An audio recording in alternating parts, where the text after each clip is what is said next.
Hello, everyone, and welcome back to the KONTAINEROZ podcast. The podcast is sponsored by PortPro, the leading operating system for drayage carriers. Schedule a demo today at portpro.io, and don't forget to mention KONTAINEROZ for 10% off. Let's do it. Episode 28.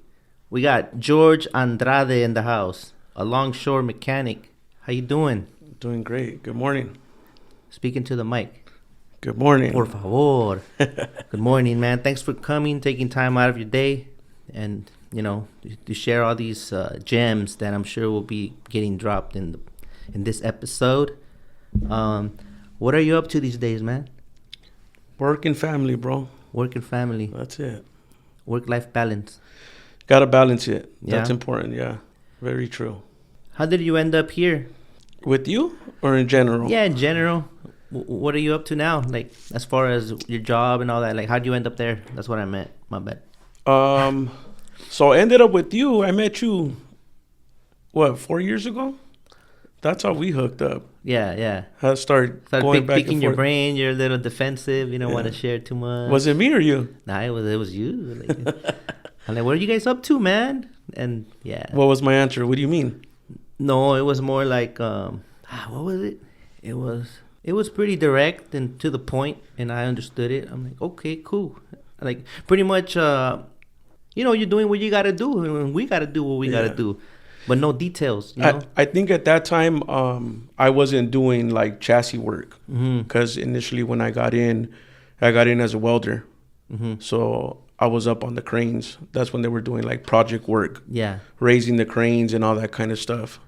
So that's where I started. Hey, you'll send pics out of nowhere, like you're up above, huh? Yeah. Like, that's a lot of different jobs when you're welding out there, huh? I miss that work. Yeah? Yeah, I do. I miss that work because that's where I come from that kind of industry. Yeah. So that's initially how I got in. Yeah. As a mechanic. Through your welding experience. Yeah, that was in, I believe, 2016. That's when most of those projects started coming up when they were raising the cranes higher for the mega ships to come in. So they started hiring welders, electricians from the trades. But the journey to even end up here, how was that? Did you go to a local school for all that? To become a welder, yeah. I went to a trade school. I'm big on trades, you know what I mean? Because I think everybody's not cut out for college or whatever. I think the trades are good. I think we have an advantage as men. Yes. To have that available for us. More like a hands-on or stay busy. Yeah, if you're that type of person, there's a lot of things you can do.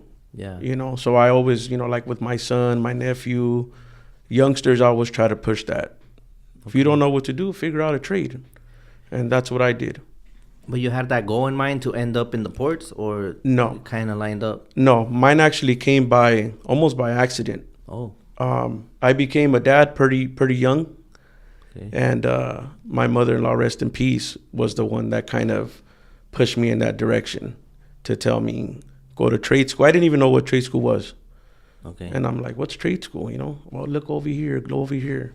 So when I went, I seen that they had welding, electrical, plumbing, mechanical, all that kind of stuff. And I just kind of leaned over that way towards the welding, because I remember one of my buddies when I was younger, he was going to school for it. And I fell in love with it, to tell you the truth. I liked it. It was what I wanted to do after that. And I said, if I'm going to do it, I'm going to do it the best of my ability. Yeah. And I just ran with it. Did you have an intention maybe, because I see you're into cars, so would that have been maybe something that influenced that? I think I always been into cars because my dad was a mechanic growing up. Yeah. My dad always had cars, old cars, always working on people. My dad was almost like the neighborhood mechanic. People would bring their cars over to my dad. So mechanically, I always had that interest. And I think slowly I started tying the two things together. When I started off welding, I started off ship repair. Okay. I would work on the ships. All these big ships that come in, I would work on those kind of ships doing ship repair. What kind? How does that work? Where can a ship be damaged? Everywhere. Anywhere where they pull a can out. Yeah. Sometimes they come out wrong, or sometimes they load them wrong. They hit a corner. That's not going to forgive anything. It's going to smash it, damage it. And that's what we would do. We would go and fix all that kind of stuff. The catwalks, any component that's a part of a vessel. Anything that's steel that's going to get hit by a can is going to get damaged. How thick can these pieces be that you weld? Cause on the ship, it goes up to 1 inch. Probably, the thickest. But I've welded on thicker stuff than that. Are there certain things in the vessel that is not worth repairing because of safety issues? Like, we're better off just buying a new part. Yeah, they would get to the point sometimes where you would just cut off a whole part and they would bring in another one, or we'll fabricate a new one. Yeah. Instead of just doing a minor repair. You know how when they pull out the 2 20-footers at once? Mm-hmm. Is that really dependent on the quality of a weld at some point?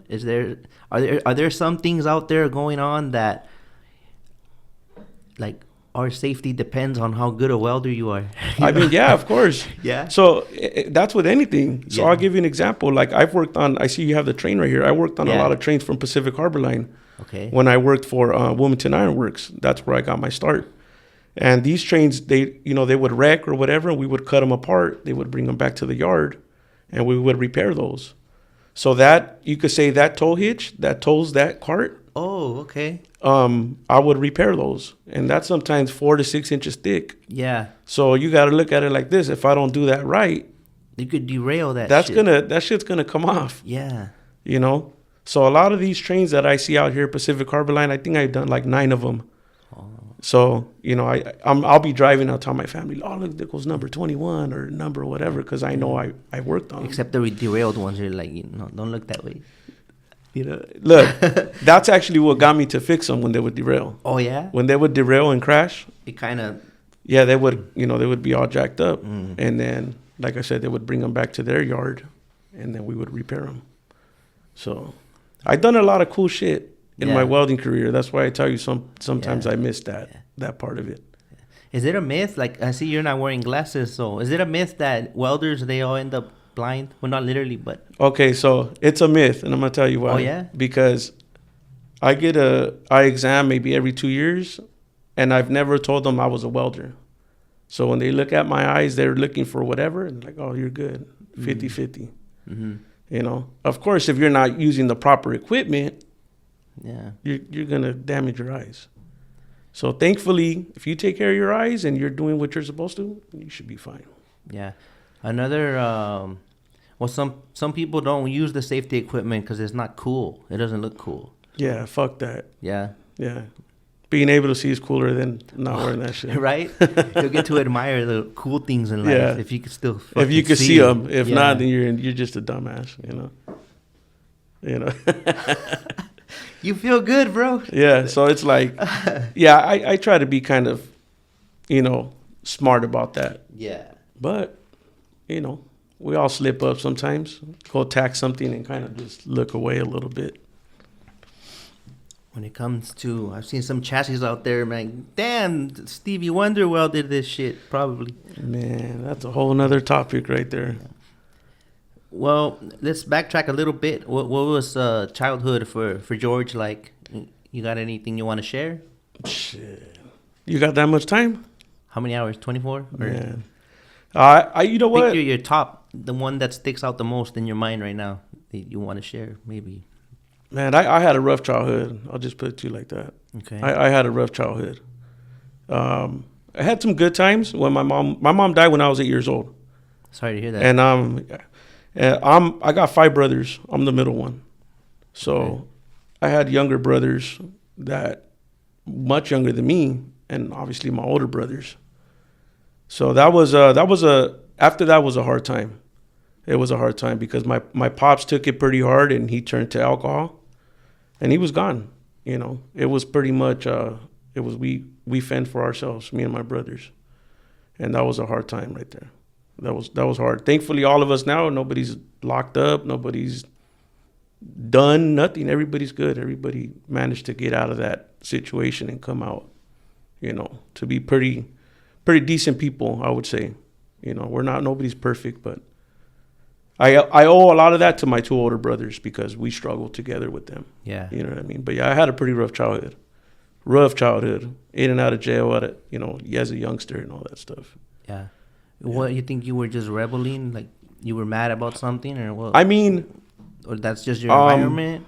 ¿Cómo pasó? Yeah, it was the environment, I guess. But at the same time, like, like, I'll never be ashamed to say it. You know what I mean? Me and my brothers grew up, stealing cars and selling drugs. Mm-hmm. But it wasn't to be, like, I'm this person right here in the neighborhood. Yeah. It was for survival.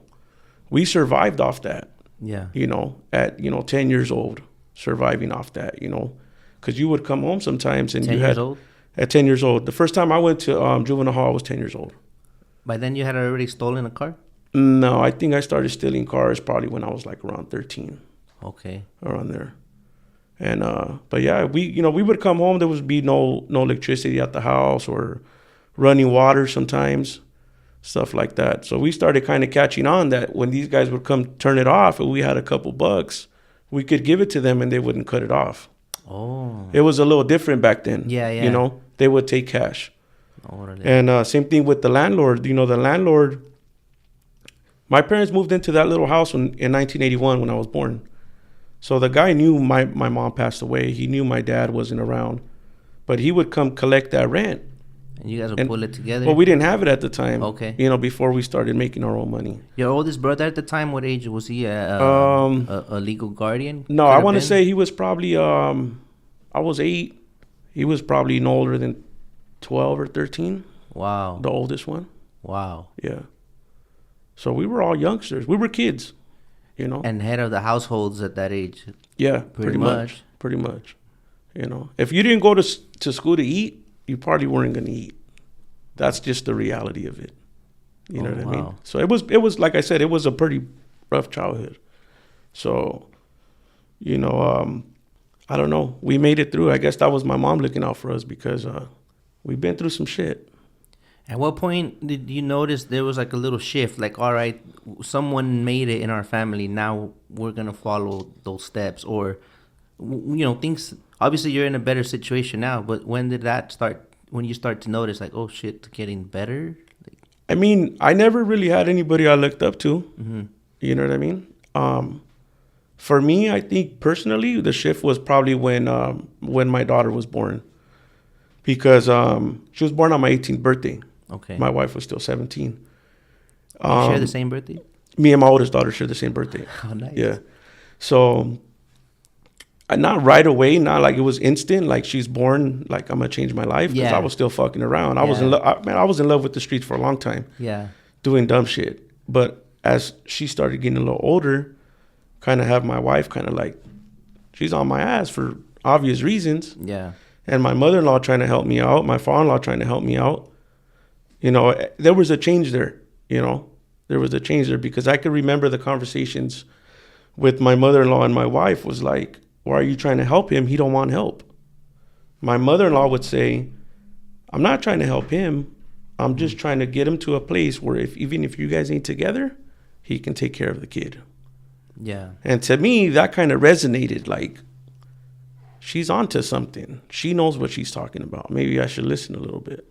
And I did. Yeah, deeper than just be the good man for my daughter. More than like overall, everyone's good if you're good. Like get it together. In general. Yeah. And we struggled a lot, me and my wife. She was, you know what I mean? I remember taking care of the baby while my wife went to continuation to still try to graduate. And she did. She graduated. And she works actually right up the street in Pedro at the hospital. She's been working there for over 20 years now. And she used to work nights, and I would watch the baby while she would want to work. So it was kind of like, damn, this is dad life now. Like, yeah, try to get it together.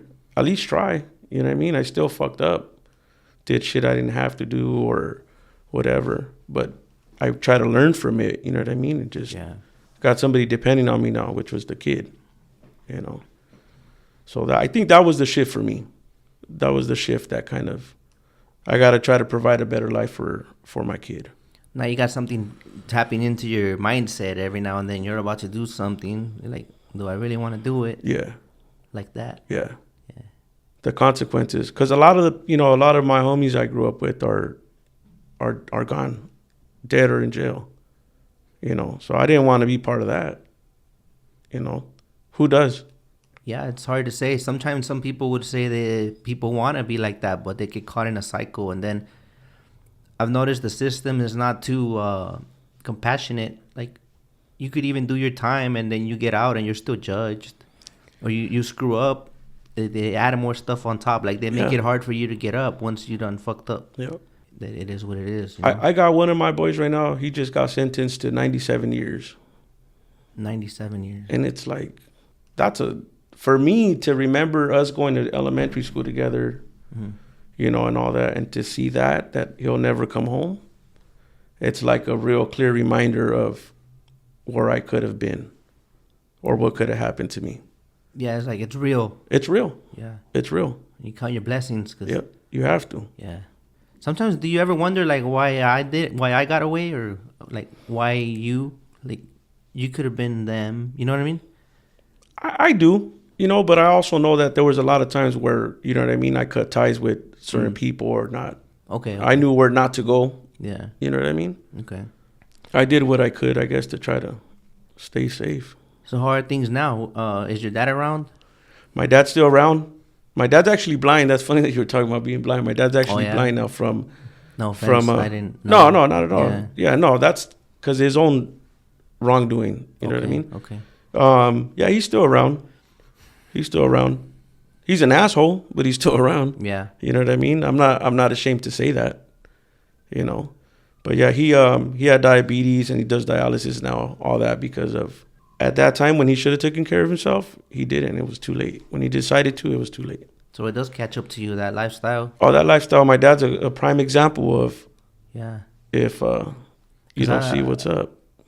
Because I be feeling on the edge, man. Because I'm my sober date is November 4, 2021.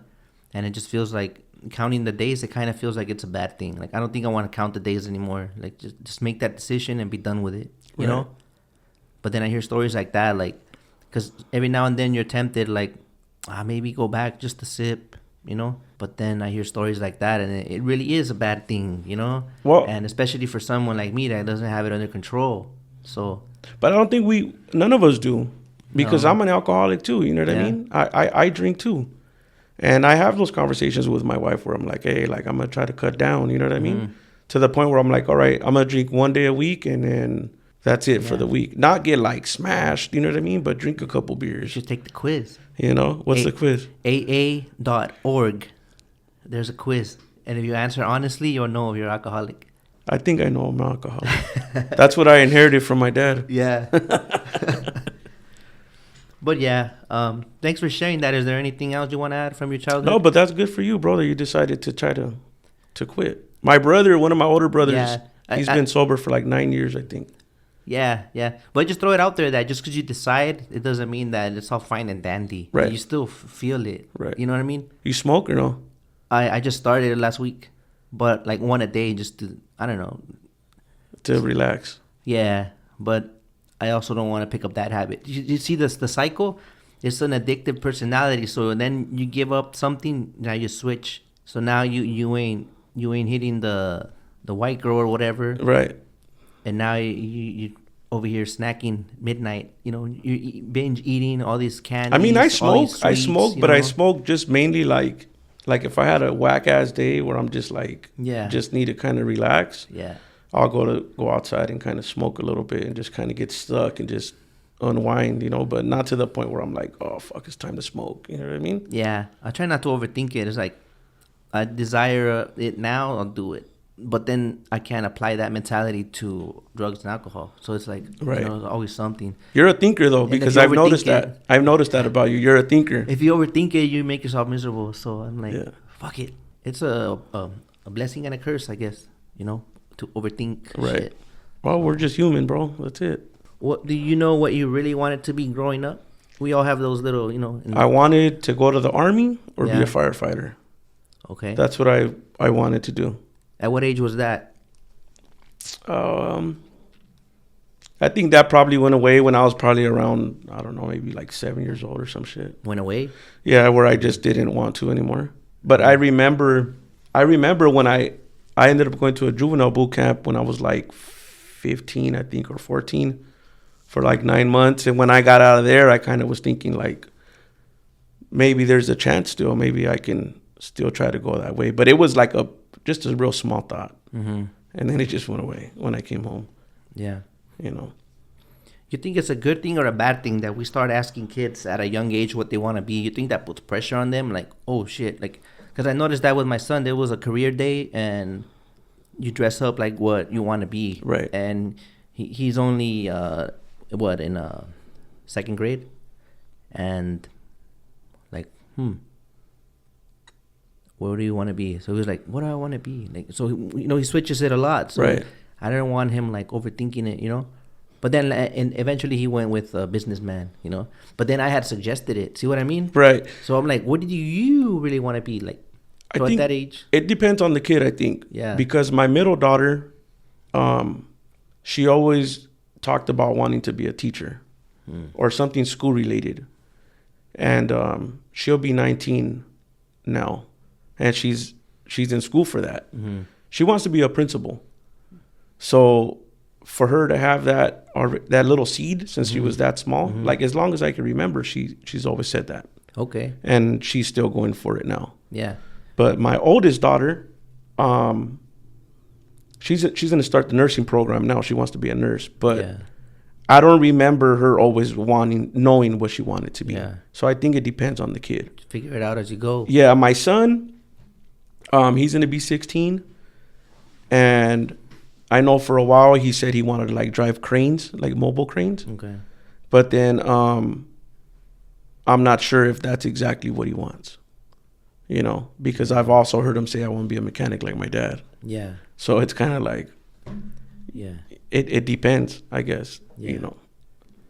Well, I just hope that they're themselves, like, because I don't know, because me growing up, it was a lot of like trying to fit in and like, I think I want to be this for the wrong reasons, right. Stuff like that, right. So it's like, they're so young and the real life is like, you don't have no fucking mercy for your feelings or whatever, right. So when reality hits, it'll hit hard. So I guess there's no instruction manual for that. So. Well, look, I know growing up for sure, I didn't want to be a longshoreman because pretty much, I grew up in Wilmington. I'm from Wilmington. Mm-hmm. People that you seen that were doing pretty good were either longshoremen or they worked at the refineries. Yeah. But I also know that those two categories were like my best customers, if you know what I mean. Yeah, yeah. So it was like I didn't want to be that. I knew they made, they had a good life or whatever, but I'm like, yeah, I also know that. Yeah. It comes with that other little stigma. Yeah. So I didn't think of that. But with truckers too, we got that stigma somewhat, I mean, I never had it for like, thought that of a trucker. No? No. Oh, maybe I'm just thinking out loud about. Maybe that's because certain people. Yeah, maybe. That's your world. Yeah, that's true. Cada cabeza es un mundo, so we just speak based on what exactly we interpret in our mental. You brought up longshoremen. I want to ask you a question. I don't know if you have the answer. And I always forget to ask it when I talk to one of you guys. Why do you see them sometimes changing into their work clothes in the parking lot? Like, is that like a trend or that's most of those dudes are the lashers. They do lashing. Oh shit, yeah. That's what it is. So it's like a different. I thought the same shit when I seen them. I'm like, these fuckers think they're like super cool. Like, yeah, like, are you late? Like, what happened? Yeah, are you late or you just want to like look like yeah, I'm about to go do something that's super like important. Okay. But I think the real reason is because they come in certain clothes and they're gonna more than likely go get dirty as fuck. Yeah. And sweaty. Yeah. So they just change into that and then when they're done, put the other shit on and okay. So it's not all of them. I thought okay, that makes sense. It's not all of them. I think certain dudes want you to know that they're a lasher. You know what I mean? Oh, okay. Yeah. Okay. Because there's a lot of categories of work. Yeah. Down there, like obviously there's mechanics with what I am. That's what I am. But then there's a crane operator. There's most people drive top handlers. Yeah. And then like the badass dudes, are the lashers. That's the job nobody really wants. I heard it's hard. My wife did it last Sunday. Oh yeah. Or Saturday. She said it wasn't that bad. She was just a little sore the next day. Okay. But I don't know. Maybe she's tough. Yeah, huh?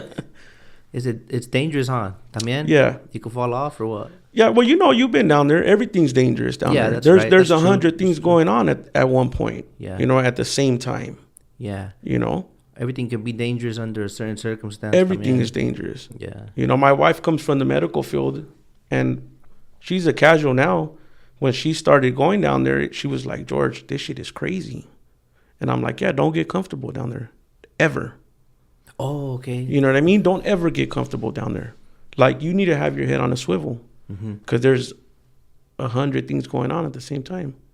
So you can imagine if you're on a ship, lashing, the crane's moving, loading, unloading, back and forth. Yeah, that shit could be dangerous as fuck. No te vayas a ir con un container when it picks it up, huh? Yeah. Fuck all that. Okay. So earlier you said you never really looked up to anyone. So should I scratch out this question? Who inspires you and why? No, shoot it. Who inspires you and why?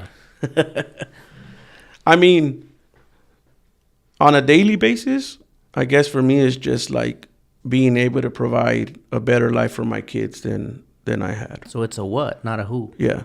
I think that's the ultimate goal for me in my life. I'll give my wife a little credit. She's always kind of believed in me. Yeah. She's always believed in me. She's always kind of pushed me. Or when I wasn't sure about some shit, she's kind of like, go for it. That reassurance goes a long way. Well, that's a security thing for me, dude. If she's nervous, then I know I need to back off. If I'm trying to go for it, you know what I mean? Mm-hmm. I think she kind of, that's the one I'm going to listen to. That's that other little voice in my head, but that's real present. Yeah. Like, should I do this? This big ass jump, this big ass move, should I do it? But you got to remember, though, that I don't know exactly the words, but JC said it, like, people project their insecurities on you. No disrespect to her or anyone. Right. But, like, sometimes you just have to take that risk if you really believe it deep down. Yeah, but, that's funny that you say that, because my wife is a creature of comfort. She don't really like change. Okay. You know what I mean? She likes things the way they are, comfortable. But I've also made some decisions where I'm like, I'm the one that's not sure. And it's a big decision. And if she's writing for it and saying, nah, we're good, I'm going to roll with that. Okay. Because I know she really doesn't like big changes. Yeah. So if she feels that it's going to work out for me, it's like, all right, that's all I needed to hear. I'm going to roll with it. Yeah. You know what I mean? Yeah. So a lot of times it's a no, but it's just of the sincere appreciation of the person. Like, right. This could happen. And I don't want to feel like I guided him into it, And I've been with my wife for a long time. So I got to kind of, you know what I mean? I respect that when she says it, it's kind of like, I ain't going to tell her that. She's probably going to hear it now. But for me, it's like, all right, you know what I mean? I got to kind of roll with it. Yeah. So it's like. So it does come to a time in relationships, right? You got to not vote on it, but if for it to flow properly, at least you got to be on the same channel, I would say. Unless you want to be a dumbass. You know what I'm saying? Get yourself a comfy couch, So, aside from the childhood, do you have any hardships that you've been through and how you overcame them? I think probably my childhood is the biggest one. That's the biggest one? That's probably my biggest, obstacle that I've overcame. To be like a somewhat normal person now. Yeah. But we go back to, I guess it's who you're around, you know what I mean? And what you see. Yeah. Because I seen a whole different world, like when I went to my wife's house, you know what I mean? Her mom worked, her dad at the time was a contractor, you know what I mean? So it's kind of like, that shit's normal over here. Like, it's not like over there. Oh, okay. And that's 4 blocks away from my house. Yeah. So you walk 4 blocks that way, and there's a whole different world over there, So my father-in-law helped me out a lot. My mother-in-law too, Yeah, like your family is an example of kind of like maybe where you would have wanted growing up. Yeah.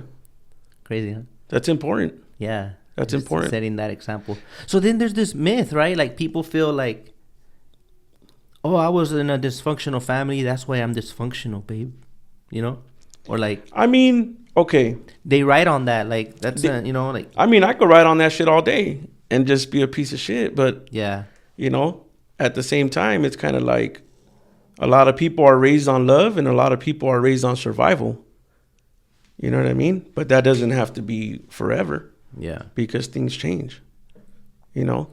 Well, what I'm learning in these podcasts is like, I think it ultimately depends on the type of person. Like, no matter what happened in the past, they all have different outcomes. Yeah. And you can't really blame that, is what I got from it. Nah, I don't think you could. I mean, you know, it could be that thing where you always go back to, like, it could be a motivating thing at the same time. Yeah. You know? But for me, I'll be damned if I was gonna like stay like that forever. You know? Or have my kids, you know, grow up like that. There's no way. There's no way for me. It was like, nah. You know, but at the same time, it's like I said, it's who you're around. Yeah, that might push you as well instead of, you know? Yeah. Never, like you said, you don't want to go back. Nah, you don't want to go back. No backpedaling. I ride a bike forward. Puro pa adelante. Puro pa adelante, homie. If you could go back, though, what would you do differently with your life? Any part of it? I mean, I guess that goes back to, like, the conversations I have with my son. Like, don't waste time. You know, don't waste time. Like, don't play catch up. Because I felt like a lot of things that I did, I was always behind. You know, or the road I took was fucking way longer than everybody else's road to get to that point.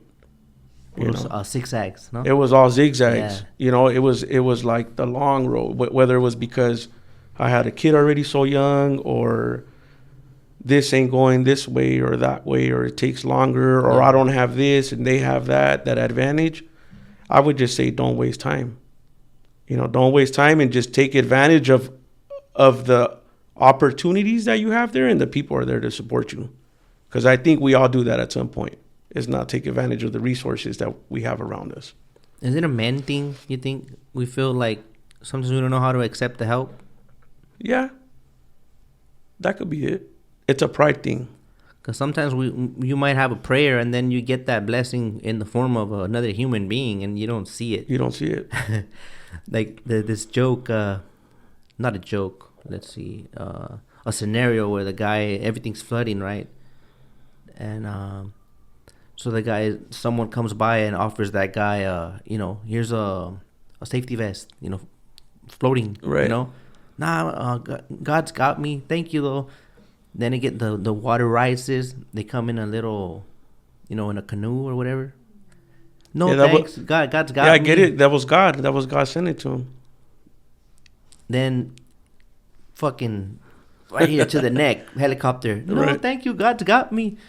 So then he gets to heaven. What happened, God? Like, you idiot. I sent you this. I sent you a boat. I sent you a helicopter, you know? Yeah, he didn't get it till it was too late, you know? So, yeah, we got to keep an eye out and know when it's... That's important. You know what I mean? You got to see what's out there, what's available for you, you know? So I think not waste time is a big one for me, you know? Yeah, I know about that part because, shit, you do something wrong one time and it's so easy to fuck up, like, fast, man. The repairs, it's like, damn. Like, just, you know, the DUI, you know, I got a DUI. I've gotten away with it for so long, I thought I would never get a DUI. I got a DUI. But it took that for me to, like, be like, fuck, that's it, you know? Enough. Yeah, and I remember you were down on yourself. I shot you a message, remember? Yeah. One day. Yeah, let me look for it. And you know what? The only reason I shot you that message just because sometimes we need to hear that kind of shit. You know what I mean? I just keep your head up. You know what I'm saying? Keep your head up. You know what? And I realize I do got a lot of love. People are really actually nice, you know? Yeah. I think we like to fuck around, but then when we see shit gets real, it's like, oh shit. You know, then it comes out the kindness, you know? But yeah, some of us, we like to troll, fucking play around, you know? Talk shit. Yeah. I talk a lot of shit. Yeah. But when it's time to get real, it's like, oh, you know? Yeah. Time. That's why I got here early. Can't be wasting no time, bro. Yeah. What's your favorite thing about your occupation, or should I say career, or what would you call it? What you're doing now? Well, it's a career. I would call it a career. Yeah. Because, like we touched on earlier, I think a career is somewhere you could retire from, where you're not looking to go somewhere else. My favorite part, shit. I think I'll come back to that one. Everything probably. I mean, it's a look. Okay, let's be real. You know, obviously you want a job where you make a good living. Yeah. So that's a good thing. You know, we get good benefits, good pay. Mm-hmm. You know, all that's great. You know, but at the same time, everything needs change. You know what I mean? Like there's a lot of change that needs to happen in a lot of places. And that's the part down there that's kind of like, you see a lot of shit that you're kind of like, man, fuck this. So everyone has something like that then? Yeah. Because the truckers, we got stuff like that. Do you guys? I thought everything was perfect for you guys. You guys have your own thing, huh? También. Oh, yeah. You think it's a lot of politics involved? That's why sometimes that's a sensitive thing to touch on? Yeah, there's a lot of politics. Yeah. You think that's what makes it complicated to fix it? Because some things just can't be discussed. So communication is not really flowing. I mean, there's ways to discuss everything. Yeah. So it's not like nothing's impossible to discuss. There's just ways to do it. The proper channels. Yeah. You know what I mean? You have touched bases on stuff like that when I tell you, hey, this or that because of this. There's ways to do it. Yeah, and then it makes sense. But it starts with respect. Mm-hmm. You know what I'm saying? Like on both ends. Because you can't be... For example, like right now I'm at Evergreen, right? I've been at Evergreen for like 2 years already. Yeah. Evergreen Roto. Lane 5. I'll say it. Evergreen Red Roto, Lane 5. Lane 5, man. So, you know, from where I'm at, I could see the line when the truckers are coming in, right? Mm-hmm. To go out. You can't cut another trucker off because you're in a hurry and then get to where I'm at and have that same energy with me. Yeah. It doesn't work like that. You know, if you're going to motherfuck somebody over there and then think you're going to motherfuck me when you come over here, when I don't have nothing to do with what's going on, it doesn't work like that. It doesn't work like that. You got a story you could share? Oh, man, where do you want me to start? There's countless stories, you know what I mean? Like, give me the top 10. Who's their worst enemy? Who's a trucker's worst enemy? Let's be real about that. Ourselves sometimes. That's exactly that's in my eyes, that's the right answer. Yeah. Because if you're willing to cut everybody off because you have an own chassis. Yeah. What do you mean, bro? You guys are, that's a brotherhood in itself right there. That's been an excuse? Oh, I get that all the time. Own you know, chassis. If there's six lanes over there and every lane has, I don't know, they just call it 10 trucks and you're going to come over here through the side and cut everybody off and just try to go in the lane because you have an own chassis? What's the difference? I'm still going to ask you to turn on your lights and I'm probably still going to thump your tires. Why is that? I thought you couldn't do that. I just can't do repairs on it. Well, you but if you come in the lane and you got bald-ass tires and your bit and your PM's expired and you got a can and it's your own chassis, I'm probably going to send you to the flip line. How would that work? That would really piss me off. Yeah.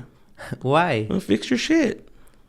But if it's my own chassis, why? That's why do you exactly care? Why. It's not that I care. Think about it. He could be driving next to your wife. Yeah. Or next to my daughters. Yeah. Or my wife. So is that a policy or is that like a personal choice? I mean, it's to your own discretion from what I hear. Yeah. Because some mechanics say, because if something happens, CHP will come back in here. Does CHP really go back in There's there? cameras everywhere, bro. It's so easy for somebody to lose a tire and say, hey, I came out of lane 5. Who's in lane 5? George. What's up, bro? You didn't do your fucking job over here. Oh, they can backtrack like that. It's easy. So don't get too cocky because you have own chassis. I mean, they could be cocky all they want, but I'm going to tell you, if you're going to be cocky, start in the morning when you do your road trip thing. Check all that. Yeah. Make sure all your lights are good and your tires are good and everything's up to date, and then be as cocky as you want. Yeah. And when you come down my lane and everything's good, peace. Yeah. That's it.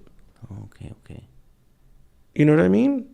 Yeah, I thought you couldn't touch that. Well, we can't. With the Ames chassis at Maersk, I thought I was unaware that. Yeah, they work on them over there. Yeah. Ames. I thought they didn't at one point. Yeah. So this guy was could have flipped me. The newer one that's recently I've been seeing a lot is like they'll take these like WBCT chassis, track chassis. They take them out and use them as own chassis. Oh yeah, I've done that. So it's easy to spot those. Yeah. Because they're all fucked up. So it's kind of like. Can a mechanic at a terminal keep a chassis that is normally not used there? Like let's say like a WBCT can't be left at Evergreen. So you would allow me to exit with it if it has not flats? Not with a can. Oh, you still make me flip? I'll make you flip, bro, in a heartbeat. I flip my own uncle, bro. And what? Oh shit! Not personal. Yeah. I happen to like the guy. Yeah. But his chassis was all fucked up. So, damn. I thought that was like, you can't fuck with it. Yeah. Go to the flip line, leave the can, and take your WBCT chassis with you. You said it was owned when you pull in the lane. It's own chassis. Yeah. So make it your own. Leave without the can. But I need the chassis, bro. It's not. I'm doing what I gotta do. Look, it's not a personal thing. Yeah. At the end of the day, for me, like yeah. I don't see a trucker and say like, "Hey, look, here comes fucking Luis Molina. Fuck that guy." Oh fuck, man. I can honestly tell you that there's not a time where I see a guy and I'm like, "Yeah, fuck that guy." Nah. Yeah. But we already feel that we already think that that's how it is because of what happens. Yeah, but there's regulars, right? Yeah. So there's like regulars, guys that I see on a daily basis. Mm-hmm. And you could probably ask those guys, like, hey, how's such and so? Oh, they're cool right there. Oh, maybe what's his name over there is kind of, don't go down that lane or whatever. But you see these guys every day. You interact with them every day. What's up, bro? What's up? All yeah. Right, boom, later. Yeah. And that's the way it's supposed to be. But then you get guys like, we had a guy 2 weeks ago that got escorted out. Own chassis guy, cut the line, and I go, hey, the line's back there. Oh, it's my own chassis. I'll fucking shoot you if I have to. Don't say that, bro. Oh, man. Don't say that. Don't do that to yourself. Yeah. You know what I'm saying? Don't do that to yourself. It's not like I'm going to say, oh, fuck, yeah, come, go ahead. Sorry. Mm-hmm. Don't do that to yourself. Mm-hmm. For what? And he got bounced out of there, got banned. It could have been worse for him. Yeah. Well, they asked, do you guys want to call PD? And we're like, nah. They're like, you think he has a pistol? I'm like, he don't have a gun. If he had a gun, he wouldn't be announcing he had a gun. Yeah. You know what I mean? Just get him out of here. Yeah. A guy pulled one out at APL, I think, a while back. Did you hear about that one? No. Yeah.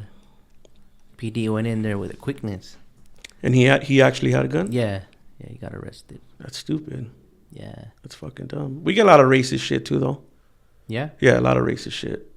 From a lot of dudes. You get racist shit? Yeah. From the drivers? Yeah, I heard, like, because, like from the white boys or even like, I don't know if you see now, there's a lot of Koreans. Yeah. Those dudes are crazy, bro. They are. Those dudes are crazy. You think they just play dumb sometimes? They don't speak a lick of English when they pull in, but the minute something don't go in their favor, perfect English. Orale. Oh, you know what I mean? Yeah. You're fat, wetback, this, that, fuck you, your mom. What? Like, what?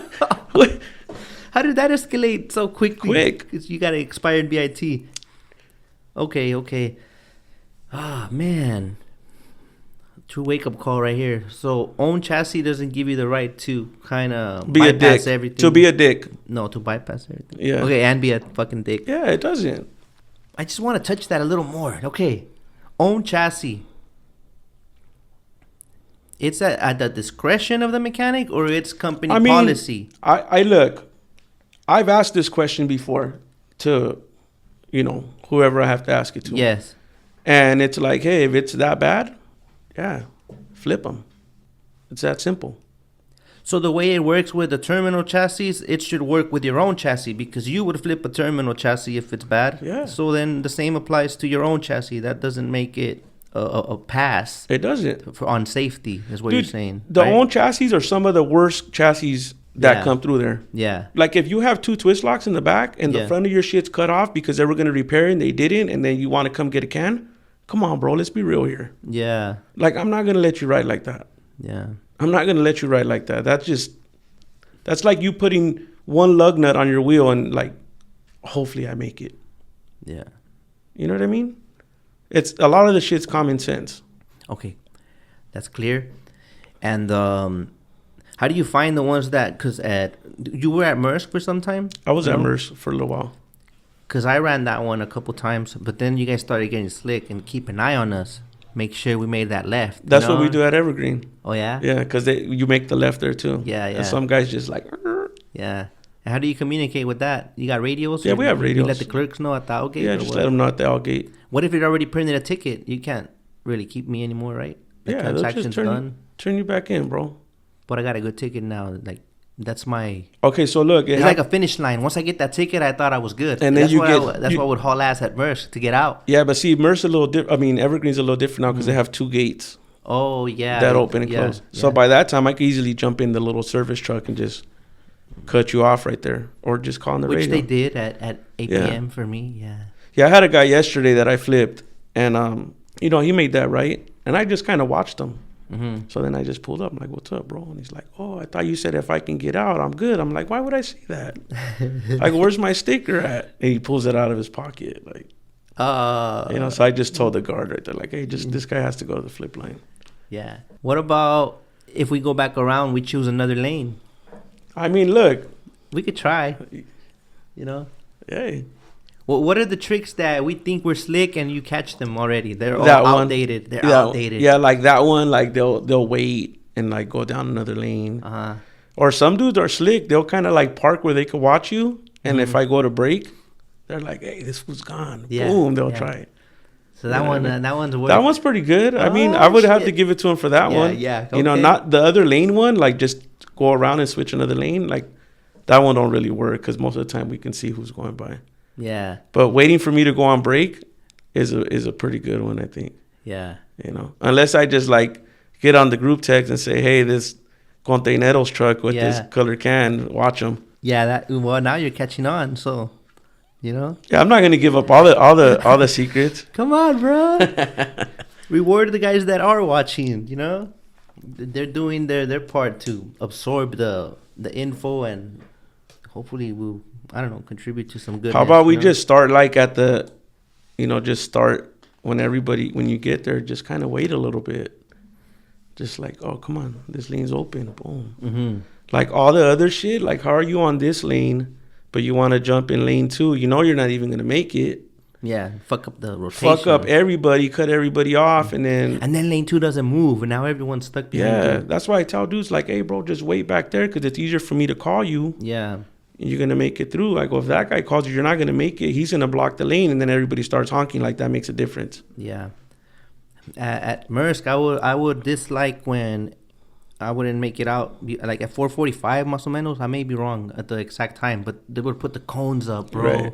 Yeah. I'm like, isn't it amazing, though, that a cone or a trash can could stop that big-ass truck? Not me, because I would get off and move the cone. That's what I'm saying. But I was like, it's always stressful, bro, because we already went through, like, the whole, find the fucking chassis to make it out on time. We might have plans for dinner or something. Okay, let me ask you this. Like, because I know you'll answer this one. So when you guys get a chassis, right? Yeah. Do you guys even look at the bit? Like, do the guys, say, for example, when you were go get a port chassis, did you, like, kind of look at the bit or, like, oh, this shit has flats or whatever? I do, but I start off really, really good. Like, I'm by the book, everything, good bit. The federal too, because the federal overrides. So I could have a good bit, but expired federal, ya vali verga. Right. So I always made sure those two were good. And then I also confirmed the BIT sticker. I would open up the paperwork and see if it matches, because sometimes we'd be swapping stickers. Yeah, because you'll have like an evergreen chassis with the flexi. And I'm like, come on, bro. You guys know. Yeah. Or the dates, the math is all wrong, bro. Like, oh, man. I guess I asked that question because sometimes, like, I see dudes come through and I'm like, I wouldn't even got that motherfucker. Like, that shit. But sometimes that's all there is. So it's like, okay, I did my best I could. There ain't shit. I guess I can't get picky anymore. Yeah. Hopefully the guy at the roto, if he does stop me, he'll fix it. Right. At that point, we're hoping that you will fix it. And most of us have the impression that we're lazy, that you flip us because it's easier to flip us instead of changing 3 tires, No. But there's things to it. Yeah, like I guess, you know what? I don't like you. You gave me an attitude. Go flip. Nah, You know? like, look, there's bad apples everywhere, right? Yeah. Bad apples in trucking. Like, you go to McDonald's, there's a bad apple. Like, anywhere you go, there's bad apples, you know? Yeah. And, like, I will say that there's a lot of dudes out there, like mechanics, they're fucking lazy as fuck. Yeah. You know what I mean? They're lazy as fuck. And it's even, like, you know what I mean? We call our own people out, like, yeah, bro, what the fuck? Like, yeah. What's up? Some like to fuck with us. See, they'll be like this. They'll be, like, reading the paper. And you know, they know you're coming, but they're, like, right there, like, just doing their thing. So I would assume, like, homeboy doesn't give a fuck right now. He's on his break, just chilling, reading something. Y le doy. But if I don't stop, what the fuck? Like, when you set me up, like, you want to fuck with me. Like, come on, bro, I can't read your mind. Like, you're either working or you're not. And if you're not working, why should I stop? That's, you know what I mean? Yeah. So there's some, I think they get they have fun with it, bro. I just think for the most part, I just think, like, if you're going to go through Roro, just kind of stop. You know what I mean? Because a lot of times what we're looking for is to make sure you have brake lights. Yeah. Just, I guess I'm going to say play the game. You know what I mean? Yeah. Yeah, at that point, I was assuming he wasn't checking lights because he was just check the lights. The eyes on the paper, you know? Even, like, on chassis. You know, if I see a chassis come through that looks, like, in good shape, whatever, I just, like, just give me that courtesy to just kind of stop real quick. So, and then, all right, you're good to go. Like, excuse me, without, you know, jeopardizing your position or whatever, is there any way you can share the basics of how, like, chassis companies might work? Like, here's my understanding. I pull up, I have 3 flats. You make me flip. Because that owner of that chassis only approves 2 repairs. So because if you're on 3 repairs, you're asked out. Sorry, bro, it's not me, right? Well, it's not based on the repair. It's based on time. Okay. So when you guys see, like, say, for example, you come in and you see us filling out that little log as we're doing a bit, or even changing lights on your chassis. Yeah. So all that's like an amount of time. Yeah. Per light, per tire, whatever. So, for example, Flexi and DCLI. Yeah. They don't want you to put, I believe it's 2.5 hours without it being approved. Because they want to audit the chassis to make sure that whatever you did, it actually needed. But you see the situation we're in. I don't think it's something that we can...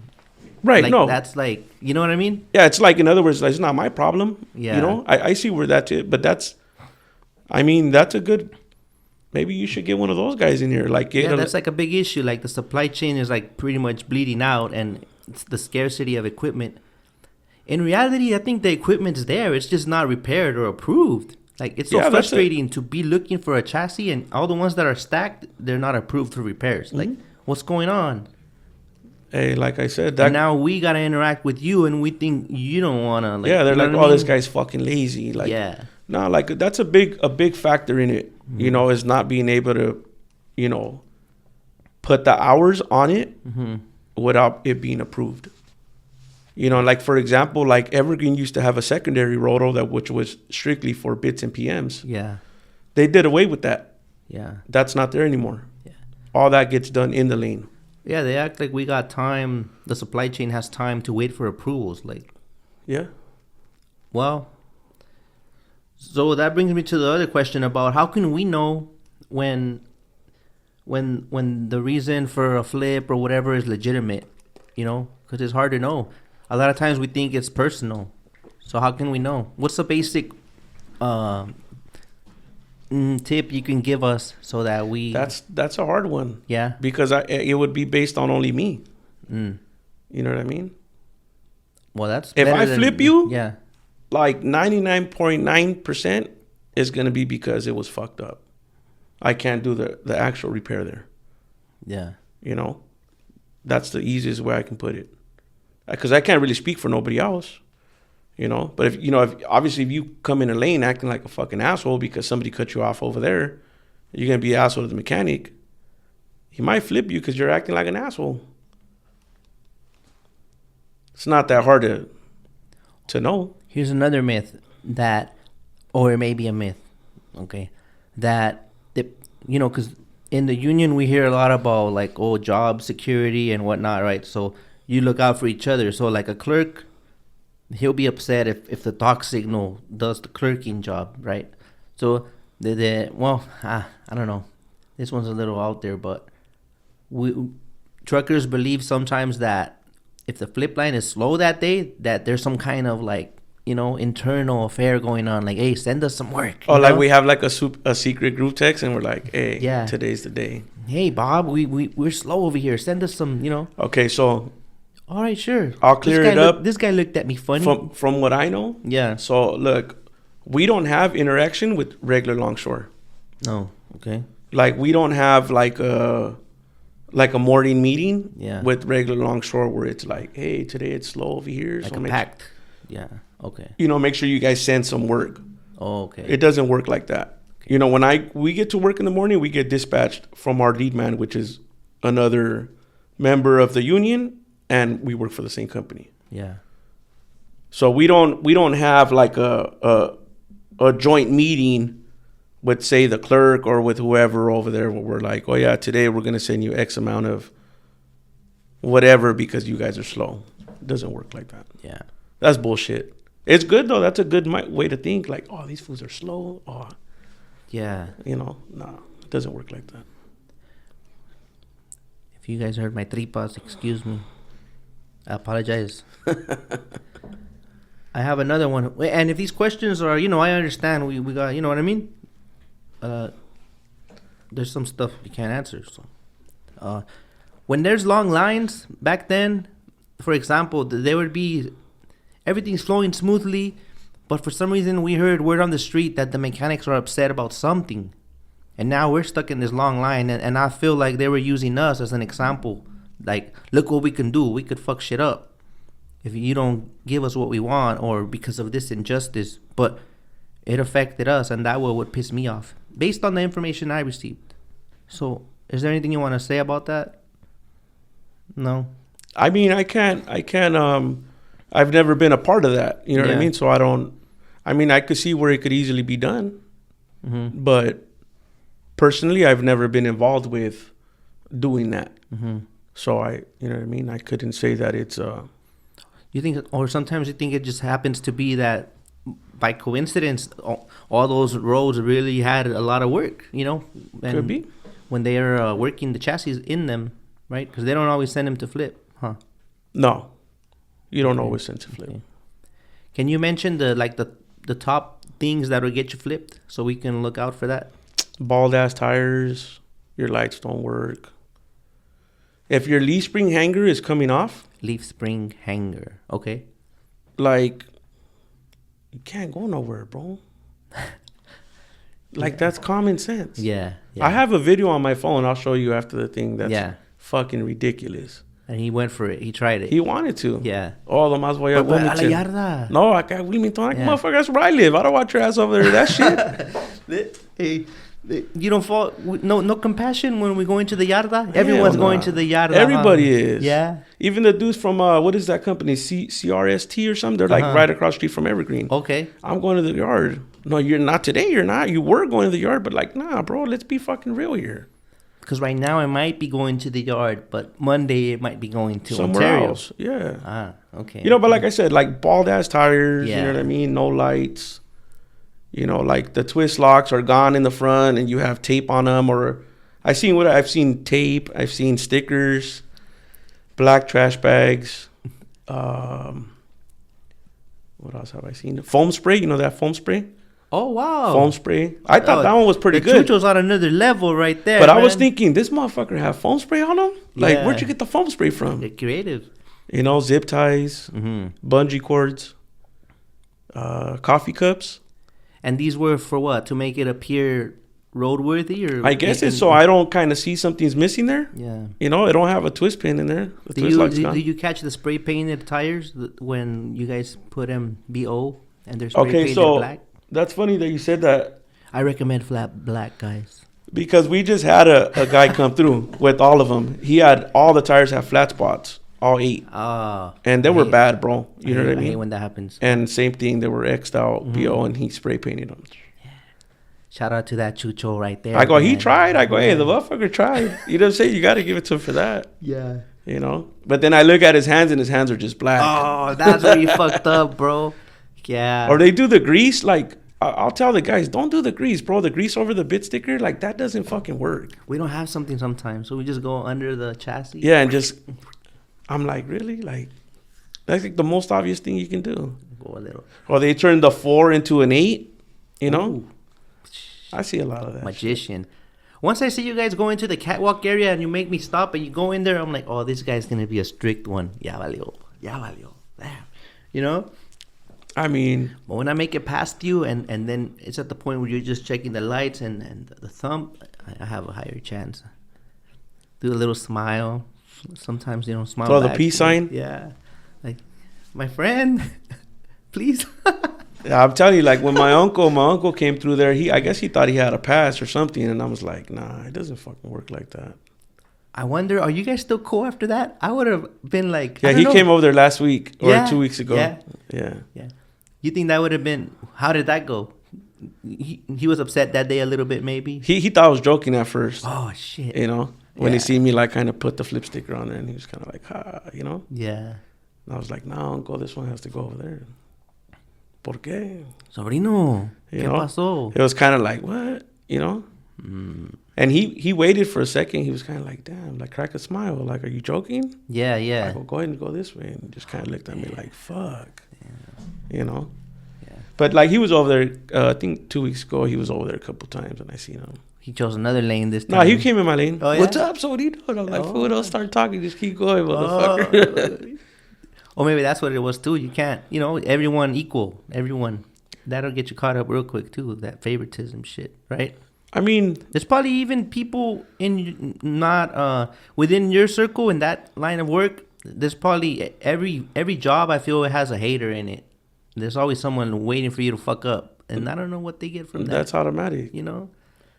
Some dudes have no problem fucking kissing ass, bro. Yeah. I don't kiss ass. I'm just there to do my job. If I'm doing my job, there's no reason for me to kiss your ass. Yeah. You know what I mean? I'm doing my job to the best of my ability. Like, I don't have no reason to try to get anything extra for you. Mm-hmm. It's like Monopoly. I just go, pass go, get my money, and go home. Yeah. That's it. It's not nothing personal. Why, sometimes they made me flip because they had, the federal was expired. Because they said that takes longer. Is that true? Yeah. The federal takes a little longer than the bit. Because you got to go under there and you got to check the brake pads, make sure they're still in good condition. You got to grease everything up, all the grease points. Mm-hmm. Tires obviously have to be good on a bit. It's recommended too. You check the tires, make sure they're all in good shape. Mm-hmm. So yeah, it takes longer.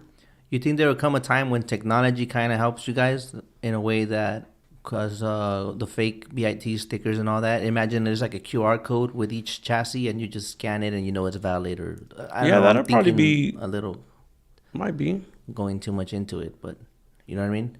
I mean, I know some truckers would like to just see us out of there, period, because like they're for the automation. Yeah. But I don't think they realize how much automation would hurt them too. Yeah. You know, I think that's a double-edged sword right there. When I go on your post on IG, I'll kind of be like lurking and like reading the comment, and it's funny sometimes because I'm like these dudes, it's a comment, bro. You're just typing a gang of bullshit, but you didn't even think about it. Yeah, I think a lot of people know it gets under your skin, so they just run with it. Yeah. You know what I mean? Yeah, that shit don't bother me. Yeah. You know, it don't bother me at all. I realized that it'll come for us too. We just don't know when. When they did the M&M agreement, they didn't know when, but they did it. So and now it's that time. Well, you know, I caught a lot of shit from a lot of the like company members and like a lot of union members too, because I worked on some of that automated shit at Maersk. Yeah. When they were putting those platforms on, and it's kind of like, you guys are helping the problem. Yeah. I'm like, I'm doing my job, bro. But I think that was one of the conditions for the M&M agreement, that it can implement it, but keep you guys involved in one way or another. Yeah. So Maersk is still going up. They're putting up more platforms now. Yeah. For the automated part of the cranes. Well, who knows? Because, you know, the population has risen. Now we got these vessels that could carry like 18,000 TEUs or more. So in a way, some people say that automation helps cover the stuff we can't cover. Well, who knows, because now they're doing this rail thing, so some Right. truckers are losing the land bridge job going up to the rail. So, but the power of these companies, like the power to close a street, 9th Street on the way to Madsen, when you go through the back, Yeah. like that street is closed now. It's like just like that, that's all rail. But so I guess what would be the point of view for the trucker, like for the electric trucks, because we're starting to see a lot of them come through there now.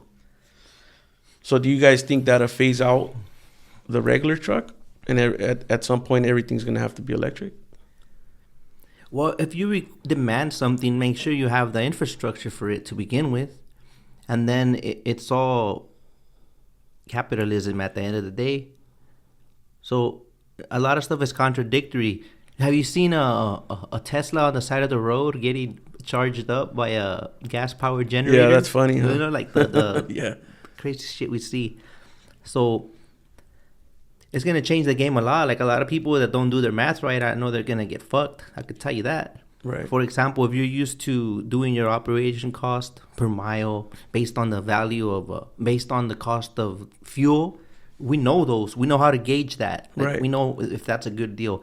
It's like doing cash deals all the time in whatever transaction you're doing, and then the next day they enforced you going crypto. You don't know shit about crypto. You don't Right. know nothing about blockchain. How do you charge? How much? How do I know I'm getting the best bang for my buck? We need to learn all that, and I think it's too soon to just dive into it, And the people requesting that, they're not even tree huggers themselves. It's just like a money move, I think. I don't know. Yeah, I think a lot of the shit's it's a money move. Right? Yeah, of course. So, yeah, so we should definitely do our research. No matter what happens, I think it's simple, man. Knowledge. Learn the most you can about that when it comes time to that. Right. And don't get fucked. Yeah, because I see a lot of our jobs will probably go away. I know a lot of the automation has took away like a lot of longshore jobs. Yeah. Like at LBCT, how they're running. From what I hear from a lot of guys, it's like, before it was X amount of guys on this side, now it's only this many or whatever. Mm-hmm. So yeah, I think that'll hurt everybody at some point, but we got to catch up to the times. Well, overall, like aside from longshoremen or trucking or teachers or any career, overall, I think like mankind will be the creator of its own destruction. Like we don't have any. No tienen llenadera, bro. We don't. Like we don't. That's a fact. A simple example, like material things. Every year, a new model of a pickup. Like why does like it's like a norm. Like you need to have consume. Right. The problem with that, like I could see us being like, there's not gonna be no middle class. Like the working class, we're done with if that takes over. Like how can we contribute to the economy? Like if we don't have jobs, Yeah. And robots, then they're not contributing. They're just making the wealthy richer, and we're just gonna be way at the bottom, bro. I could see it getting like that. Monkeys in the barrel. It's fucking depressing, but we could still do something. But you know what? It's not gonna work if we don't get along. It's fucking not gonna work. I promise you that. Because all along we're going at each other. Because I'm guilty of that. When I started, I follow the stories, or the OGs that been in it. Oh, es que estos, estos that, this guy's that. And so then we adopt that. And then one of you guys treats us wrong, and then that confirms it. Oh, it's true. Right. It's true. So now we see all of them the same. And it's never going to end, man. It feels like that now. So all along, working class going at each other. We're happy the automation comes in, but we don't know it's coming to us. You know? Right. It's like you seen the artwork where there's a guy at the cliff and there's a board, and he's at the edge of the cliff. He's standing on it, right? And there's another guy standing on the tabla, and the guy on the edge he like shoots the guy that's holding them balanced. The counterweight. Yeah. So then everyone goes down. Yep. It's like we're not doing ourselves any favors. Yep. But I mean, do you think we could ever get along? And I'm not saying we, because I don't have a fucking problem with nobody. Yeah, yeah. No, but generally just in general, speaking, like, you know what I mean? let's Generally face speaking? it, it's there's something going on. Like, people don't like each other. Yeah. You know? But it's all to communication. Even something like the supply chain, there's no communication. That's why it's a fucking mess también. So imagine humans, even worse. And pride, ego. And then, because I ask questions, it's like, well, so this and that. Or, oh, it's because they didn't order enough longshoremen. It's always they. Like, who's they? That's a true statement, though. But I want to put a face on it. Who's they? Let me know where to go and ask the questions then. It's not you. Right. So who can I ask? I just want to talk, like, pick your brain. Right. So meanwhile, we're going at each other, and it's like, imagine this royalty up above looking down at the pit, and we're just going like, It's, you know, we're blaming each other, and this guy's up there just chilling. Collecting the check. Yeah, but that's what I think we need to normalize now. Put a face on these terminals, in my opinion. So, you know, like, I guess with me, like, I always wonder, you know, I can usually tell who's hourly and who's per load. By how they take the speed bumps. No, I could just their demeanor. You can see who's hourly, because they're just kind of cruising. So for me, it's like, how come everybody's not hourly? Yeah. With you guys, wouldn't I think that would solve like a huge part of the bullshit? It could in a way, but I think we're treated less than, because I've heard you guys aren't unionized. You're not organized. So therefore, it's like we deserve to get treated like shit. You know? Nah, I wouldn't agree with that statement. Yeah, I wouldn't agree with that statement, because you know what I mean? Like, look, I've always had a union job. Like, I'm pro-union. Yeah. I've always had a union job. But that's because in the industry that I've been in, I've seen the difference. Like, if you can go get a welding job over here and they're going to pay you this much, but over here at union, they pay a little bit more. So it's easy to see that. Maybe for you guys it's not, because it's so big. But you know, one of my buddies he's union. He's Teamsters. Yeah. He drives trucks. And I see he makes good money. He has a good life. You know what I mean? Yeah.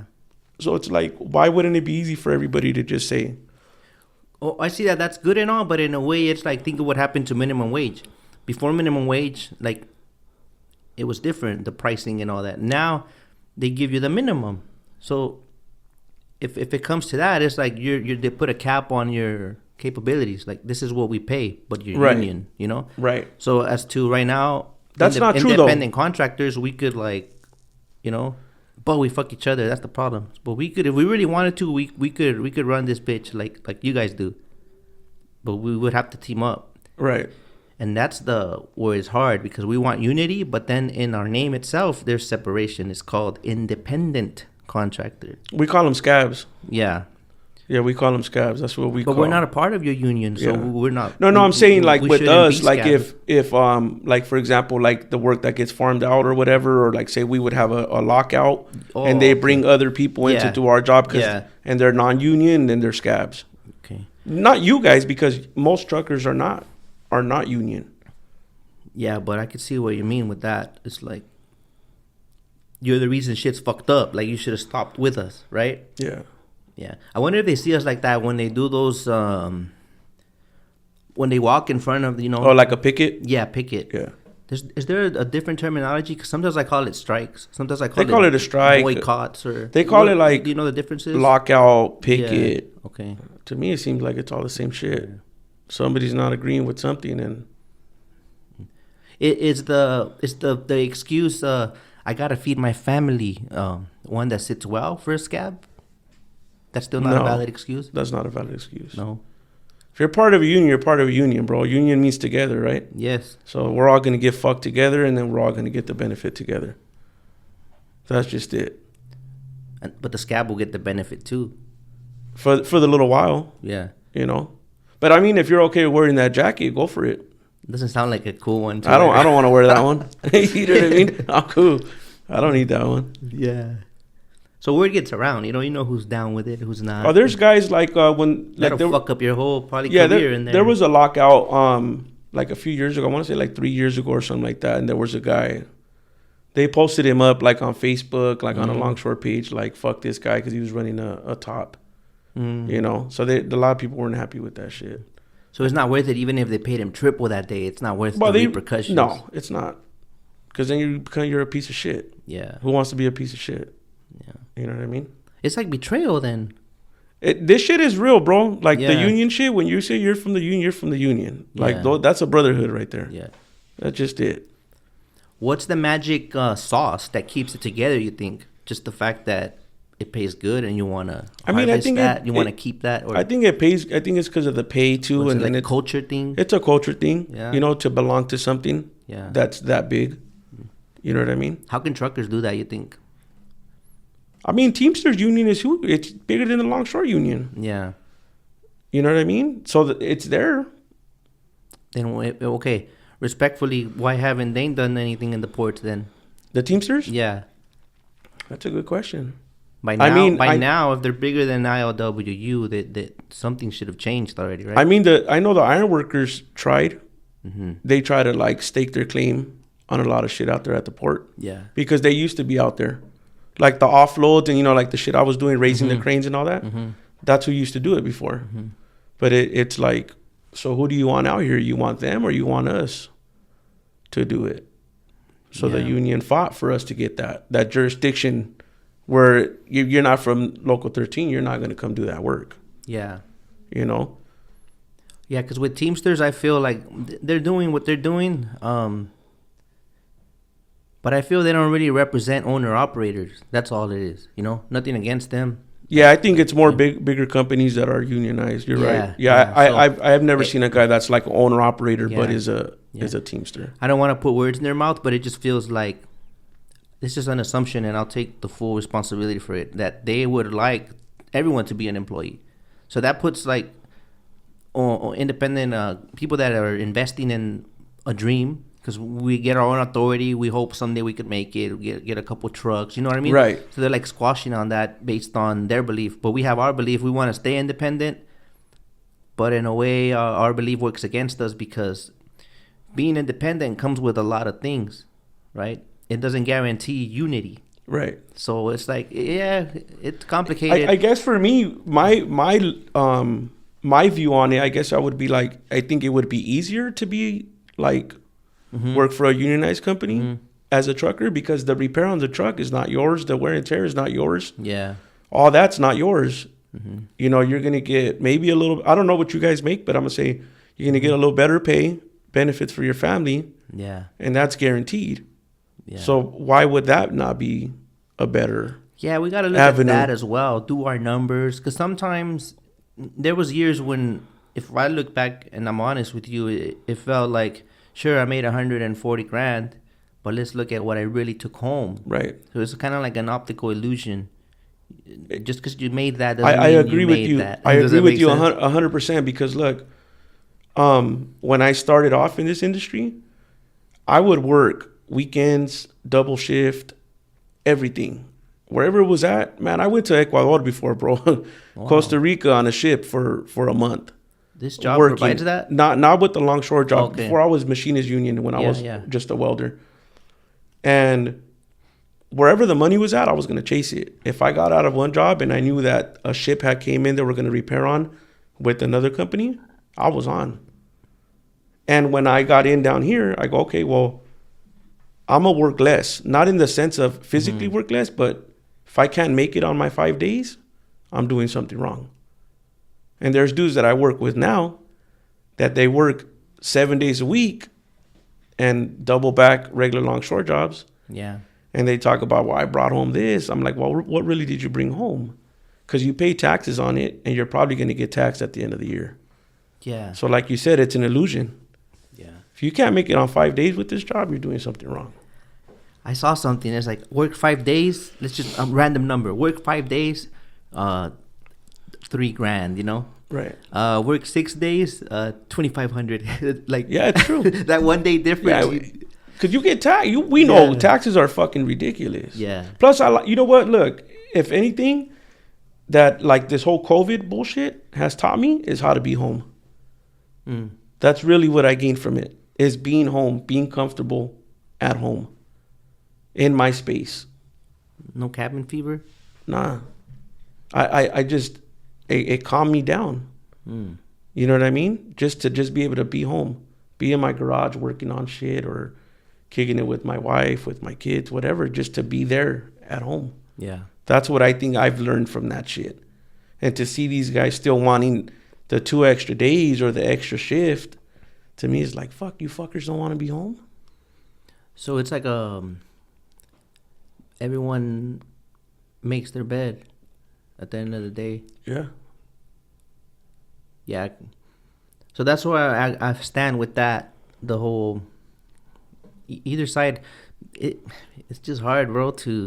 Nothing will ever be perfect. I already accepted that, but let us have our position and whatever dignity can come with that. Like, let's just respect that, you know. That's the word right there, though. Yeah. It has to start with respect on both ends. Yeah. That's where it has to start. You know what I mean? It starts with respect over here when you see nobody disrespecting each other over there in that line because everybody's trying to go to the same place. And when you get to us, the respect's still there. Yeah. But if you're being a fucking dick over there, to us, like, dang, that fool don't care about his own brother, his own coworker. How you gonna pull up over here and tell me how it's gonna be? Yeah. Couldn't even wait for that, man. You couldn't wait 2 minutes for that guy? And if it's the other way around, then they're upset, and it always matters when it happens to you. Because I've seen people, they never get stuck, and the minute they get stuck, man, this is bullshit. We got to change this. Yeah. Your first time getting stuck, bro? Yeah. Fuck this. I've told them guys before, like, hey, just let's be clear. You're not mad at me. Like, you're not pissed off at me right now. You just got here. Yeah. You know? Whatever bullshit happened over there with the clerk, with the top, whatever, or this guy cut you off, it wasn't me. You just got here. Like, literally, your whole day could change on how you pulled up right here. Yeah. Because I could easily be like, all right, you're cool. You're gone. Yeah. I want you to like me, bro. Hey. Well, respect goes a long way. And a guy told me straight up, hey, he could have flipped me. And he's like, he actually took it off after. No names. But he took it off. He's like, you know what? Because the approach, you know? And then maybe he was having a bad day. I don't know. But then the way I talked to him, like, and it wasn't, I was kind of already like, at this point, I was practicing respect no matter what. Not to take it personal, you know? Right. And then, so you flipped it on him. Yeah. Okay. So sometimes someone will come at you like that, and then you know what I mean? And then they kind of think about it. They catch themselves, and then like... What trip out? I have a guy, he's a trucker. He's a regular right there. I have flipped him one time, and he motherfucked me as I flipped him, you know? Mm-hmm. And I was like, cool, whatever. Like, you're still going. You know what I mean? Like, your words, they're just words, whatever. A couple of days later, he came back and he apologized. He said, hey, bro, you know what? Honestly, I was having a fucked up day. Yeah. A lot of us are, but we need to learn not to take it on each other. He goes, and if I came off like that, he was like, it's my bad. He goes, like, honestly, he goes, but when I left, I kind of was thinking, like, damn. Yeah. And I go, look, honestly, cool. Thank you for apologizing. You know what I mean? And like... But now you got to go apologize to the guy behind you. Because you know what I did when you left? I flipped him. Nah. Damn. Fucked up. That's a novela right there. Yeah, so it's like, you know, respect, I think, is the I keep it real, you know, like, damn, for real, man, that sucks. Like, I really thought I was going to get out, man. You know, I made it before the lunch, but I understand, you know, you're doing your job, you know. Sometimes, like, you can't help it but to feel bad. When you have a dude tell you, damn, bro, I've been here since fucking 7 o'clock. Yeah. And then you're just kind of like, damn, you know what I mean? Yeah. I have showed you guys the tickets before. Like, look, bro, I'm not lying. Because I know there's probably people that lie, like, to do whatever they can to get out of there, you know? But... Like the fake bit stickers, those are clean. I give it to them for that. Oh, I don't know about those, man. Yeah, there's some fake ones. Yeah. I'm like, damn, these motherfuckers are good. Like... Yeah, did they have a website on there? I don't know. They have, like, fake ones. They have... What else have I seen? Fake PMs. The fake PM stickers are too obvious because... They're printed, you know what I mean? Yeah. And I'm like, these fuckers really try to get out of here. And I'm like, fuck. You know what I mean? But I guess you do what you got to do. I'm gonna show you an item and see if that brings a memory of anything or if you could tell a story based on just what you see. Okay. All right, hold up.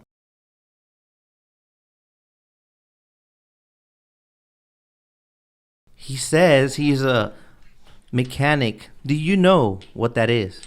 It's a wheel stud and a clamp. All right. What you got anything to say about that? I mean, what do you want to know about it? Why the heck are some chassis tires look wobbly like they're That's about because to fall the motherfucker that put the fucking tire on didn't take his time to like tighten this one, sink it in right, and then lock them down. That's why you see the tires like that. Which is easy to not let it go out like that. But I have had guys come and say, hey, the tires are wobbly on this one. Can you fix them? Yeah. Fortunately, we can't do that. Oh, no? No. You could just make sure that they're tight, and then you can make sure they're tight. Yeah. Of course. You can make sure they're tight. Yeah. I've lost my... Se me ha salido la llanta driving before. And I could have sworn I checked them. Because sometimes they look like they're not really tight. Like, they get just on the edge. I usually check from the top part. Like, you see where it goes in? Let me see it. Like, I look right here. Okay. Because you can see the gap to the spider. Uh-huh. For me, that's the best way to check. And that's if you look at a tire that's wobbly, that's what you'll see first. Like, you'll have a huge gap here, and then you'll have like two that are pushed all the way in. Okay. On the spider. The spider is the picos? Like the picos with the bolt on it. Yeah. Okay. What about this? Tell me about the spacer. What's up? I don't know what you want to know. It goes between the tires. Why are some smooth and some have ridges? That's a good question. No. School me shit. I don't know. I don't either. No. I would say maybe manufacturer just made it. Yeah, that's all I can think. I don't think it's going to hold it different or space it different. Well, that was random. Hello, everyone. I'm back. So let's see. If not in this business, what would you be doing? I'll probably still be welding. Welding? Yeah, I'll probably still be welding. If you were not welding, what would you be doing? That's a good fucking question. Yeah. Yeah. Think about it. Let me know. I mean, I don't know. Because that shit changed my life. You know? It really changed me in a lot of ways, you know, to get back. Like, that's literally what put me in the workforce. So I'm not sure. Because I never graduated high school. Yeah. You know what I mean? Yeah. So I think it would have been pretty hard to get a pretty good job without a high school diploma if I didn't have a skill. Did the trade schools require a GED or anything? When I went, no. No? Also straight up? Yeah. I think I started going like in 2001. Yeah. I know at that time they didn't require a GED. I think now they do. Yeah. Now they do. Yeah, that's a good question, bro. I don't know what the fuck I'd be doing. Because literally me starting to weld put me in the path that I'm on now. It like literally just lined me up. Yeah. So some stuff just lines up then. Like this whole like you gotta have a passion, you gotta know what you want, and you gotta, boom, boom, boom. Like sometimes things line up. I think you gotta just do work, bro. Like do the best at what you do. Yeah, that's just it. No matter what it is, you know? And I've welded on all kinds of shit. Like, man, I used to build wrought iron gates. Do you know about the underwater welding? Yeah, so when I was going to trade school, they had a guy come in there and talk to us. There used to be one in Wilmington on Freeze. Okay. The College of Engineering or something like that. Is that as dangerous as it sounds? Yeah. They offered it to a couple guys. They were going to take like 3 guys, whoever was interested. But it wasn't interesting to me. No. Because I heard you can't work very long because your lungs and all that get fucked up.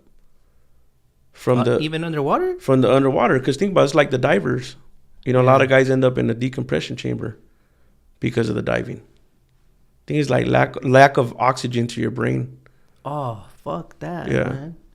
Okay. So, any side hustles? Side hustles. Yeah. Yeah, I do. I fuck with lowriders on the side. I do frame reinforcements. Fuck with the hydraulics and stuff like that. Chains for when they open up? I don't like to put the chains. I like to put the straps like from the off-road trucks. Because I like off-roading too. Yeah. So there's like limit straps. I think the limit straps look cleaner on the lowriders instead of the chains. Oh, I didn't know that. Straps. Yeah, there's like limit straps that they use like on the off-road trucks. Yeah. So I think the straps look cleaner. And you could probably even pick a color on. You could pick a color. They look nicer. Like think about if you have a badass lowrider, like you don't want a chain dragging all on your shit. Yeah. That shit's tacky. Yeah. But some dudes have like hoppers that are strictly for that, so the chain will work, I guess, for them. Yeah. But I think on a street car, it looks nicer. Yeah, so I do a lot of that. I do a lot of welding in general. You know, people bring me shit all the time. Cars mainly, you know, lowriders. I fuck with a lot. Air rides, maybe? Nah. Bags are for fags, homie. Yeah? Like, you gotta be on fluid. You gotta be hydraulics. Hey, man, I had bags at one point, bro. Oh, speaking of side hustles. Side hustle, what? So, look, I brought you this shirt. Nice. This from one of my homies' clothing company. What's it called? It's Harbor Deep. Harbor Deep. Yeah, he made this sweater, too. Nice. Yeah. Well, thank you very much. Yeah, don't trip. And shout out to him. Harbor Deep on Instagram. My homie Andy. That's the name, Harbor Deep. Yep. You know what? I'm just chilling, you know? Hold on, let me chill like that. So what's up? Where were we, bro? At the side hustles, huh? Yes, sir. Welding is life. There's absolutely nothing else you want to do. I mean, there's a whole lot of other shit I want to do, but I enjoy welding. All right. So, if you could change one thing at the ports, what would it be? Fuck. That's a hard fucking question. I mean, in what aspect, what category, what You choose the thing. It can be a trait. It can be a circumstance. It can be a situation. I don't know. Yeah, see, that's too hard because what would you do to improve it? Okay, I'm gonna stay on topic with you guys. Okay. With the truckers. Yeah. So I think there's a lot to improve there. You know what I mean? Mm-hmm. I guess it would just be probably the way you guys. I think if they were to put like like own chassis line. Yeah. Maybe have one guy over there. To confirm. That's only for own chassis. You know what I mean? I think that'll eliminate a lot of the clutter for outbound. I don't know if it'll help or piss people off because somebody might get pissed off. Yeah, that would really work, but we might fuck it up as well because we might not have own chassis and we might take that lane. Like a WBCT? Yeah, or WCCP. Yeah. See, that's what I'm saying. So it's kind of like, because it's all come down to money, huh? That's manpower right there. You're going to have a guy getting paid to confirm if it's owned or not. And not really doing repairs. And just have these guys over here, that eliminates maybe 50% of what's going out on chassis. What do you think the percentage is? You guys would know better. Well, it definitely went up since the scarcity, Yeah. I just don't know an exact figure, but I know it's more common than before. Yes, to me, I think it's like at 50 right now, maybe 50% is owned, if not more. Based on what you see. Yeah. How you see throughout the day. Yeah. Okay. So I think that'll help a lot. Eliminate a lot of the traffic because you could kind of keep that off to itself. And then. But keep in mind, with more owned chassis, there's a less need for you to repair them. That's true. So that's kind of like. Yeah. I think everything nowadays has kind of like that pros and cons. Right. You know what I mean?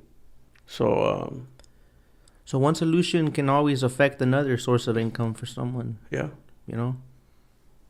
So own chassis lane.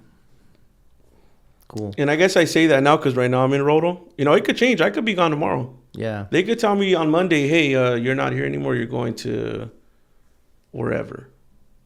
You have a special message for truckers? A word of advice? A tip? I mean, just like I said, the whole time I've been saying, it starts with respect. You know what I mean? However you want somebody to treat you is probably how you should treat those guys over there. Mm-hmm. Your co-workers, technically they're co-workers. You know what I mean? You guys are all doing the same thing. Yeah. But let's start there. Let's start there and maybe it'll carry on by the time you get to that lane. So we don't really have a right to say point fingers until we cover our own. I think as humans, we're guilty of that shit. I know Yeah. my wife tells me you tend to fucking say shit to people that you probably wouldn't want them to say to you, or you do things that you wouldn't want to be done to you. Yeah, like overall, like before we demand respect from you guys, let's respect ourselves. I've said it before, bro. Yeah. Don't demand something you can't provide. Yeah. Okay. You know? And I've said that to my dad recently because he was arguing about some shit. I'm like, you can't ask that from me. Yeah. You never gave me that. So how are you going to demand that from me? So how are you going to demand respect from another man when you just disrespected that one? Yeah. To beat him by what, a minute? 30 seconds? And now that's a chain reaction. Now that guy has that impression. And now he might do that tomorrow. And then that guy might do it. Or what happens, these guys all start moving forward. Next thing you know, you got 4 guys that are just waiting for somebody to put their hand up and they're going to stomp on the gas. And then 3 motherfuckers are mad. Mm-hmm. And then what? Or they try to go in the lane at the same time. Like, come on, bro, you already see you didn't make it. Mm-hmm. Just fucking cut it out. You know what I mean? So I think respect is a big thing that's lacking when it comes to that. Yeah. If we traded roles for a couple of days, maybe that would help get a perspective. Yeah. But in a way, hopefully the podcast is doing that. Like, you guys come and share your point of view, and we're like, oh, they're people too. You know what? Honestly, I can't wait to see the comments. Yeah. Because I know somebody's going to have a stupid-ass comment, but at the same time, it's kind of like, if we don't talk like this, when are we going to talk? Well, I want to thank you for that, because I do feel a lot of resistance, and I don't take it personal. There's other guys that I talk to, like I talk to you, and they don't come, you know? I don't know what it is that they feel they don't want to put themselves in that position. Where, I mean, look, at the end of the day, I didn't disrespect nobody. Yeah. Like, none of my union brothers, nobody that I work with, I didn't disrespect none of you guys. Mm-hmm. So what's honestly anybody going to tell me? Yeah. Oh, why'd you go on there? Because I wanted to. Yeah. You know what I'm saying? I was a little skeptical. I told you in the beginning. Yeah. But at the same time, it's kind of like, I'm not saying nothing that's not true. So if you get upset or you're bothered by it, just don't watch it. That's it. Yeah. Don't listen to it. But they're still going to listen to it. But this stuff needs to be talked about. Like, we can't continue act like nothing's going on. You know what I mean? But then it comes a point where, like, how long can we talk about it? And then it's just like, well, what's happening? Yeah. Other than more awareness, okay? And you know what? It's not a one-sided thing either. It's not like all fucking truckers are assholes. Like, I know we got some guys over there that are straight pieces of shit. I know that. Yeah. You know what I mean? And believe me, those guys get called out by us. You know, we call our own guys out. You know, there's a little internal conflict right there where, oh, such and such over there, he's a fucking piece of shit. Like, he don't do nothing. Yeah, but what I admire, despite the differences amongst your brothers in your union, when shit hits the fan, you guys, at least I noticed, you guys always come together. Like, when it's time. It's a common thing. Yeah. So that's... But you know what's funny is that I learned that from my own brothers. Yeah. Like I told you, I got 4 brothers. Oh, okay. Like, I learned to put our shit aside. We have differences, you know what I mean? But somehow I think in the last, like, maybe, 4 years, that's gotten better between me and my brothers. Like, we disagree on some shit and just like, all right, fuck it, move on. Yeah. And I think that's what it has to be down there, too. Because you might have to be forced to work with a guy for the rest of your career. What are you going to do, hate him every day? Be mad at him every day? He's just a piece of shit. That's what he is. You know what I mean? Yeah. That's it. Oh, man. All right. Respect. You know, a lot of people mentioned that one. Respect. Why is that so hard? So thank you for sharing that message. Yep. Anything else you want to add? We're getting towards the end of this ride. Anything else I should have brought up? You know, any burning desire? Let it out. Thank you. How about that? Thank you. You know what I mean? Thank you for having me. And I'm glad I came because, like I said, I was a little skeptical in the beginning. Mm-hmm. You know what I mean? Yeah, at the end of the day, like, we all have our opinion. Like, I've been thinking of doing some kind of disclaimer, like, oh, the views here are of the... Oh, fuck that. You know, don't do that. Blah, blah, blah. Don't do that like, shit. Like, nah, keep it like it is. Just like, yeah. Because it's easy. If you don't like it, don't watch it. Yeah. And it's funny because when you end up talking to people, you figure out that you got more in common with them than the little bullshit that you're trying to hold on to say, oh, fuck that guy or this or that. Yeah. You know what I mean? Because I've met guys that I off-roaded with that are truckers, and they're like, oh, you're a mechanic? Like, yeah. Like, oh, all right. Or even guys like, you know, like when you're low riding, like I'll have my car out and he's like, oh, fuck, yeah, I'm a trucker first. Oh, like, oh, yeah, I'm always in the port, man. Those guys are assholes, dog. Like, I didn't know you were one of them. I'm like, I'm not. They are? You know what I'm saying? Yeah. So in that, you know what I mean? It's a trip. A lot of people share the same common shit you like, the same common hobbies. There's even dudes like we ride bikes, and there's dudes like my homie that's a longshoreman. And there's another dude that's he's a Teamsters too, and he's kind of like, oh, you fools ain't that bad. Like, what do you mean? Like, fuck you right? mean? Yeah. You want me to flip you on your bike? Like, we're not at work. This has nothing to do with that shit. Okay. Everybody's a family man for the most part. Yes. You know what I'm saying? Shout out to my family too, because they were real supportive of me coming. They were like, you got this. I was like, all right. Yeah. Thank you guys for the encouragement. Pa que viniera el compa George. Yeah, yes, sir. Well, where can they reach you if they want to pick your brain and send you the Lane 5 at Evergreen. What about social media? They want to send you a DM, pick your brain. I only got a personal social media, you know what I mean? Okay. Like, so, I don't know. Really no reason to DM me. Mm-hmm. You know what I'm saying? Like I said, hey, they'll see me out there. They want to see me when I'm, you know, stop in my lane. Say, what's up? Hey, I seen your shit. Yeah. Either fuck you or I liked it. You know what I mean? Cool. If not, just keep it pushing. All right. I'll let you think about that one. We would know by the time the video is uploaded if the IG will be released. All right, guys. So, hey, once again, thanks for taking time out of your day to come and share your point of view. I appreciate it, and thank you guys for watching. And catch you on the next one. Peace.